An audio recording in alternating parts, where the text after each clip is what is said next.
We all have a yearning for love, but relationships can be confusing and complicated. Dr. Tammi Baliszewski says it all starts from within. It starts with a journey to center. Here's your host for Journey to Center on Empower Radio, Dr. Tammi Baliszewski. Hello, my good friends. I'm so happy to be in this relationship with you and journeying upward, journeying to center together. So how is your relationship with life? It can be pretty strange here on planet Earth, wouldn't you say? And have you ever felt yourself asking those big questions? You know the ones I'm talking about, like, who am I? Why am I here? What am I supposed to be doing? And what happens when we die? Well, I do believe when we ask these kinds of questions, the answers can show up. And when the student is ready, the teacher appears. Perhaps you've been asking some questions yourself. And so today, this show is for you. For the expert I'm interviewing right now, his answers and his teacher showed up in the most unlikely of places and in the most unlikely of forms. I'm excited to share more of his story and his experiences, but first let me tell you more about him. We're here with Garnet Schulhauser.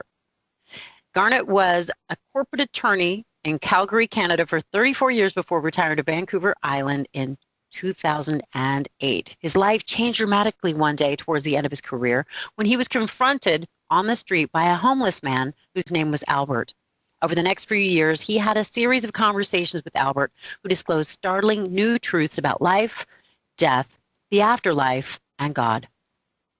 Albert answered all of Garnet's big questions. These teachings and revelations were inspiring, uplifting, comforting, and flew in the face of almost everything he learned in church and that religion has been preaching for centuries.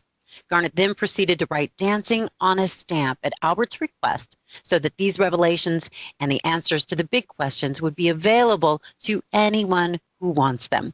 So Garnet, thank you for saying yes to being on today's show. Thank you for inviting me, Tammi. I'm delighted to be here. Okay, so say your last name for me again. Schulhauser. Schulhauser, I said school. Okay, Garnet Schulhauser. So first, I just want to start here. You were a corporate attorney for 34 years. This seems unlikely. This kind of experience seems unlikely. Oh, it did seem unlikely to me as well, because I'd never even contemplated such an encounter. I wasn't even aware I had a spirit guide, never mind actually meeting my spirit guide on the street one day. And so I was, all my colleagues and partners in my law firm, they would have been very surprised for me to tell them sometime later that I had met my spirit guide, because I was very much of a straight-laced, button-down corporate lawyer, very typical. And so It was a very unusual situation, and it really transformed my life after I met Albert. It was quite an epiphany, if you like. Yeah, I say a lot of times people tend to be either left-brainers or right-brainers, downstairs people or upstairs people, and to me, you were a typical left-brainer. I know a lot of attorneys, I know a lot of business people, and when I start talking about what I do with my spiritual stuff, they look at me like I'm maybe smoking crack or something, but you were a little bit of a closet spiritual person for a while, because this was such a different reality for you. Yeah, it was. After I first met Albert, I kept it entirely to myself for quite a while. I didn't even tell my wife or my children. And certainly not any of my law partners. I was very much afraid of what the reaction would be, because it was very out of character for me to be talking about these things. And so I was a bit concerned. Eventually, I slowly came out of the closet. I told my wife, I told my sons, and they accepted it very well. And then when I had finished the manuscript for Dancing on a Stamp, then I had a big decision point, because then it was like, so far it's just in the family. Do I want to have this book published and let the whole world know, including all of my law colleagues and former clients and other acquaintances, know that I was communicating with my spirit guide? It was really a tough decision for me. And I knew that a lot of them would think that I had lost my mind. And I hoped that there wouldn't be too many of them, and that some people would sort of accept my journey and what had happened to me. And so after my struggle for a while, I said, well, the heck with it. Let the chips fall where they may. I found a publisher and had it published. And, as I anticipated, some of my former acquaintances have shunned me. They haven't come out and directly told me that they think I'm senile, but I know they're thinking that. But a lot of them were very encouraging, saying, "Good for you to have the courage to come out of the spiritual closet and write your book." And so it was a bit of a mixed feeling, but overall, it's a very good experience for me. Yes, and you get to have new relationships and new conversations with, well, people like me. And I'm sure you're helping a lot of people. Yeah, I certainly hope so, and I do get a lot of good comments by email and other ways, comments on Facebook that people say that they really enjoyed reading my books and that it's really helped them. A lot of cases it's new to them. Other cases they say, I already knew most of this, but it's really good to have confirmation from you that what I had thought myself is the truth. And so I get a lot of encouragement. A lot of people say, when's your next book coming out? So that makes me really feel like I'm doing a worthy job, doing something that's useful to people on this planet. Yes, and that's really my goal. I think you are. Yeah, thanks very much. Yeah, so I'm really excited about getting into some of the learnings and teachings. First of all, I want to say my understanding was that initially you met Albert as a physical person. He was a homeless guy, but later your relationship went on to be more I guess, esoteric. Can you tell me just a little bit about that? Sure. I first met Albert. I was just strolling down the street one sunny afternoon in May of 2007. I was still practicing law then. And all of a sudden, seemingly out of nowhere, a homeless man just jumped right in front of me. And he looked like a typical homeless person. He had, long stringy hair and a scraggly beard and dirty slept-in clothes. Rather than sort of sidestep and go around him like I would typically do if I met these people on the street, there was something very different about this man. He had these amazing, sparkling, dazzling blue eyes. And they were doing two things. One, in the first place, they were I felt like his gaze was penetrating deep within me, right down to the depths of my soul. And I felt like he knew everything about me, everything I'd ever said or done, all my hopes and aspirations, all my deep, dark secrets. I sensed that he knew everything about me, which was strange because we had never met before. But I didn't feel violated because at the same time, his gaze was sending me a gush of very warm, pure, unconditional love that was infusing my whole body with an amazing sense of peace and security and well-being. It was an amazing feeling, and one like I'd never ever felt before, Tammi.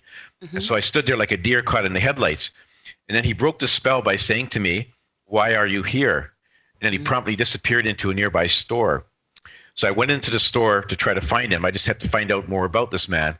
But he wasn't in a store anywhere. I went back out on the street, walked up and down for a few blocks, trying to spot him.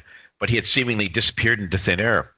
So the next day I resolved I had to go back I went back to that same street, same time of day.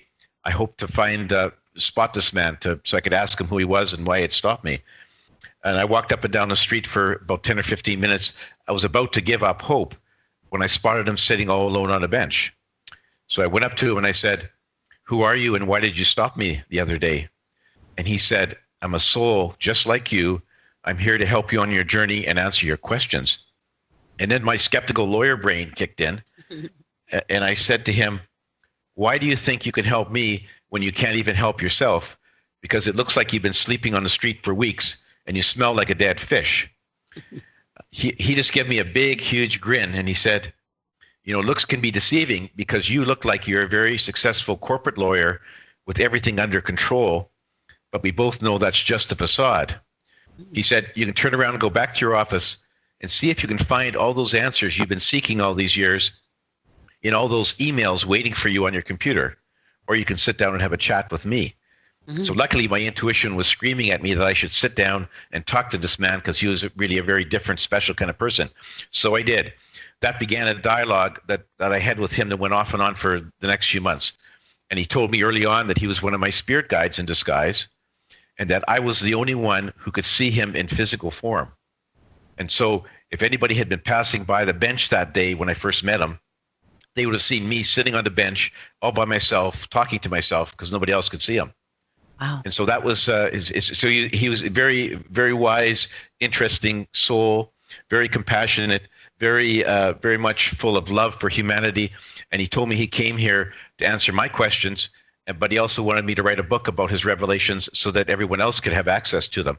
And so even though I was reluctant at first to do so, I finally acceded to his request and wrote the manuscript for Dancing on a Stamp. So it was really quite a quite an initial journey. He answered all of my questions with great insight, great wisdom, and all the big questions of life that you mentioned at the beginning of the show, Tammi, like who am I, why am I here, what happens to me when I die, and his revelations were quite different from what I'd been taught as a youngster when I grew up as a Roman Catholic, and I really very much liked his revelations better than what I was taught as a youngster. And so that really rang true in my heart, and I just knew that this guy was the real McCoy, and that he was who he said he was, and we just had a great dialogue, and I was very happy to write his revelations in my first book. Yes, and it was great. As I mentioned to you before we started the show, it reminded me a lot of Conversations with God. It's a very enlightening book. It was very helpful, and yours is as well. It expands even beyond that from my perspective. So, Garnet, I'd like to start really digging into some of these questions, and I'm so excited to have you on for some subsequent shows because there's so much I want to get into with you. So first of all, let's just go with this one. What the heck? What is the purpose of life here? I think planet Earth is pretty confusing. A lot of people are in a lot of pain. Why would we come here? Why did God put this in motion? Why are we doing this? Okay, well, first of all, according to Albert, God didn't put it in motion. God didn't send us here, nor did anyone else. We actually freely chose to come here ourselves, Tammi. Before we were born, when we were souls on the spirit side, which is our true home, we planned out our life, the major aspects of our lives in what he calls a life plan. So we picked the place we're going to be born, the identity of our parents and siblings and relatives, the first language we'd learn, some of the very basic things in our lives, possibly even our spouses and our children and friends and coworkers. And we did that very specifically because we came here to learn and experience things that we needed for our evolution as a soul, so that we could gain wisdom and grow and evolve. So it's entirely our choice, and we came here to learn and experience things. And so it wasn't a random act of the universe, nor an act of some capricious God that put us here. We chose it ourselves, which is difficult for a lot of people to believe, because it's easy when you go through life and you hit a rough patch, something bad happens. It's easy to raise your fist into the sky and say, God, why did you do this to me? Mm-hmm. The short answer is God didn't have anything to do with that. You chose it yourself. And then once you're here on this planet, you're not allowed to remember where you came from or what you put in your pre-life planning. And you have free will to make decisions and take actions. And so what happens is that you'll very often stray off the course that you planned for yourself, which is quite normal according to Albert. And he says it doesn't really matter, because no matter how far off course you go, you can never go wrong or become lost. At the end of the day, you're always going to end up back on the spirit side from whence you came. So that's sort of the cycle of reincarnation. And it's your choice to come here. No one put you here. That's very helpful. I like that very much. So my next question for you would be like, okay, so most of us go through a lot of pain. Why would we choose that for ourselves? Why do we choose challenges that are like filled with torture, pain, hurt, anxiety, being broken up with, experiencing the loss and betrayal? Why would we choose that for ourselves? Because it's a challenge that you felt was that you needed to face to see if you could overcome it.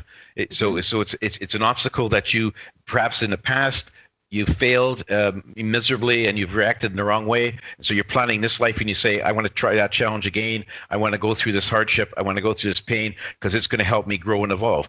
Hard for us to understand that as humans sitting here on this planet.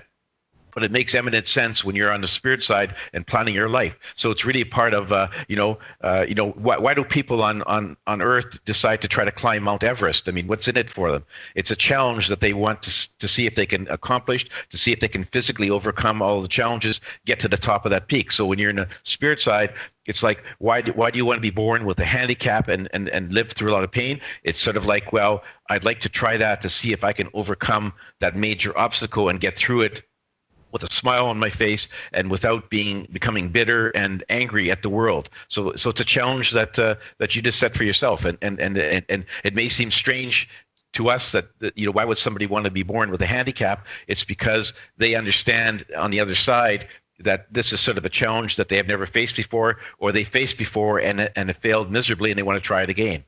Mm. Yeah, because it does seem quote unquote unfair. Some people are born with silver spoons in their mouths. Other people are born in abject poverty. So it doesn't make a lot of sense when you just look at this being the only reality. And I, like you, believe that I know that there's much more beyond this world and that our true home lies beyond this, that we are spiritual beings having a human experience. So I love everything you're saying, and I really relate to it. Something else that I have come to, and I'd like to hear your perspective on it, is this planet there's lots of planets, there's lots of dimensions, there's lots of different realities. Our planet is one of free will and choice, and that can be different than some others. Why don't we remember who we are and where we come from? It seems like it'd make things a lot easier. Can you speak to that? Well, it would indeed, Tammy, but Albert says the reason that we don't remember that is because otherwise it would be too easy. Mm-hmm. If we remembered what we had planned for ourselves, we'd sort of have a step-by-step roadmap to lead us through life, and there wouldn't be any challenges there, or not as many challenges. And so he's saying, if you remembered everything, where you came from and what you had planned, it would be like a teacher giving her students the questions and answers to a final exam before the exam. There'd be no point in writing it. So same thing here. If you remembered everything, there wouldn't be very many challenges. And what's the point of coming here? So one of the real challenges that we all face is that we don't remember who we are, where we came from, what we planned, and we have free will to take actions. And so we have to sort of try to figure out where our journey should take us, or where we want to go, just by listening to the subtle messages from our spirit guides, who are always there coaching us, trying to get us on the right track. So that's just one of the major challenges. It makes the Earth School one of the most difficult schools in the universe, according to Albert. And that was my sense of it. That was my sense of it as well. So it's interesting that Albert has revealed some of the same information to you as my soul has revealed to me. So I like that. It's very interesting. So yeah, you say most souls want to experience Earth to the greatest extent possible. So they'll incarnate as both sexes and a multitude of roles. They'll choose to be born in dozens of countries with varied occupations and stations in life. Their bodies will vary greatly. Sometimes they'll be beautiful and athletic. Other times they will be weak or crippled. In some incarnations, they'll be poor, and others rich. Every soul makes these choices freely when it develops its life plan, but it does need the cooperation of other souls in its spirit group to fill the roles of people it will interact with. So we incarnate as soul groups and have other people. I feel like we cast other people or agree with souls that they'll play certain parts. That's why I think forgiveness is so important. It's like you cast that person. I cast that person to do these things to me. Can you tell me a little bit more about what Albert would say about that? No, that's exactly right. Is that you have to sort of it's a cooperative effort when you plan your life, Tammy. Mm-hmm. You have to get the other souls who will play major parts to agree to play the parts that you foresee for them, so that your parents have to agree to be your parents, and you have to agree to be their daughter, and your siblings and your friends and so on. They all have to agree to be part of it. And so when you're planning your life, actually, these other souls will actually be sitting around the table with you as you're sort of mapping out what you'd like to do, and they sort of can say, yeah, I agree, or maybe you should change this. And it's a very much of a cooperative effort. And yes, if somebody offends you or does some harm to you on Earth, chances are it may have been planned, in which case you should really forgive that person for their acts, because like you say, you probably asked them to play that part. And so they're just playing a role in your new life that you needed to have somebody fill a part in to fulfill your challenges and your experiences. So that's really one of the reasons that you should always forgive others for their transgressions. Now, the other way that people can sometimes cause you harm is not because it was planned, but because their free will actions went out of control. They let their negative emotions rule their lives, and they did something which wasn't planned. So there's two ways that bad things can happen on Earth. One is that it was planned beforehand. The other one is just negative emotions getting out of control. And it's not easy to tell which one is which, but that's how bad things happen on our planet. So you also talked about something I thought was very interesting. Albert didn't really buy into the whole notion of the law of attraction. Can you tell me more about that? Sure. Law of attraction is a very popular topic for the last number of years, as you know. Yes.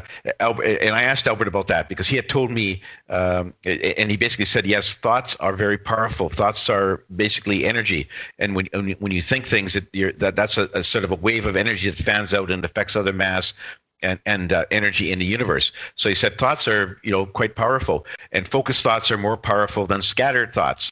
But he says that when people are visualizing a certain result, to get the law of attraction to work, he says sometimes it works and sometimes it doesn't. And most of the times when it doesn't work, it's because your soul has a different plan for you, a different outcome in mind. And so therefore, and you're not aware of this, so you're wishing for result A, and your soul's wishing for you to have result B.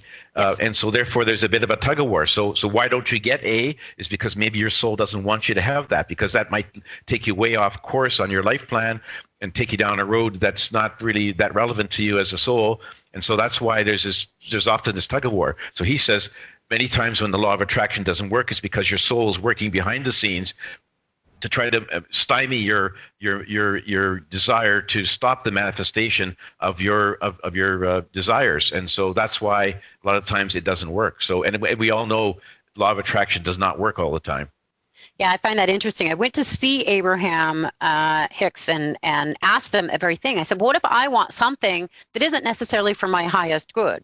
And they're like, how can you, by having what you want, not be for your highest good? And I said, well, because maybe I want it for the sake of feeding my ego, and that's not really what my soul wants from me. And they didn't buy into that at all. But what you're saying really, really resonates for me. And I do feel it is possible. I can't wait to hear what you have to say about this, or Albert has to say about this. We can make a choice to align more fully with our soul self and basically start flowing with the river of energy and have the wind at our back rather than fighting to get what we think we want. What would you say to that? Oh, yes, we can, but it's not easy for us to do this because our minds, our human minds, basically have their own agendas, and most of the time it's like gaining material goods, having bigger houses, more cars, more money, all that kind of thing. We think that that's what we want, and so we sort of chase that. Our minds want that, and so to get aligned with our souls, we have to sort of try to look within ourselves, try to connect with our souls and our guides to find out where we really should be heading. And the best way, Albert says, to do that is through meditation, where we can quiet our minds, yes, sort of get rid of all the thoughts about all the things that we want to accumulate, get rid of the clutter in our minds, and sit down and quietly listen. And our souls will speak to us, our guides will speak to us, and they will be telling us the direction we should be heading. And so that's who we have to listen to. We have to listen to our hearts and try to stop just listening to the first thing that pops into our minds, because our minds really, they're after sort of material things, things that'll make us happier on this earth plane, or that they think will make us happier. But in reality, what we're really here for is to follow the path that our souls want us to go on. Yeah, one of the biggest compliments I got from one of my students was that, wow, Tammi, you're an example of living a really surrendered life. And I do believe when we go for God, when we go for our soul, when we go for the things you're speaking of, all things can be added unto thee. It may not be, we might not hit the lottery like we think, but we will be cared for. There will be joy. There will be God winks and support. And so for me, that has absolutely been what I've chosen to do. But I know control is the master addiction. And you are right. It's hard to do that. But if we can, there can be so much love, so much support, so many blessings. And I really do want that for everyone. Well, I absolutely do too, and that's exactly why Albert enlisted me as a messenger, to try to get people to read his revelations, and exactly what you're saying is to have them awaken to as to who they are. And to the fact that they should be listening to their soul and their guides and following that path, which is a path of love and compassion and forgiveness, and forget about anger, hate, fear, and all the other negative emotions. Try to stifle those. And if you can do that and embrace love and compassion, then you'll raise your vibrations. And ultimately, if you raise them up high enough, and we'll get into this in my second book, is you eventually rise up to the new earth, which is a earth in a higher dimension with a higher vibrational rate. So that's really where humans should seek to go. But we can't get there unless we fully embrace love and compassion, which is not easy, because as we go through our day-to-day lives, there's so many occasions when anger and hate can flare up in us, and it's often difficult to control it. Oh, gosh, I'm so excited that you're coming back for another show, because there's so much more I want to discuss with you. And one of the things I'm going to want to talk about on our next show is how we graduate from this reality and get to that place of the new earth, or heaven on earth, or bliss or joy. So I'm super, super excited to just go more into this realm with you and give people these tools. It's just so exciting. So Garnet, we just have a couple of minutes here. Where can people get more of you? What's your website? How can they get your books? My website is garnetschulhauser.com, which is not easy to remember, but if you Google dancing on a stamp, you can get there. And on my website is information about all my books. You can download a free excerpt from each book. You can watch a book video. You can dial into my social media sites like Facebook and LinkedIn and Instagram and so on. And there are buy links to all the popular online stores where you can just click on it and get to the place where you can buy my books. So my website's the best source of information. My email address is on my website, and I'd love to hear comments and questions from your listeners. Yes, this has been exciting. You're the real deal. I'm just so honored to be having this conversation with you. And my listeners, I'm so honored to be connecting with you. I hope this also supported you. Come back and listen to my next show with Garnet. Grab his book. It's amazing. I think I know a lot, but I learned even more. And it's profound. It's wonderful. It's how we bring heaven to earth. So God bless you. I love you. You're in my heart and prayers. Onward and upward. Bye for now.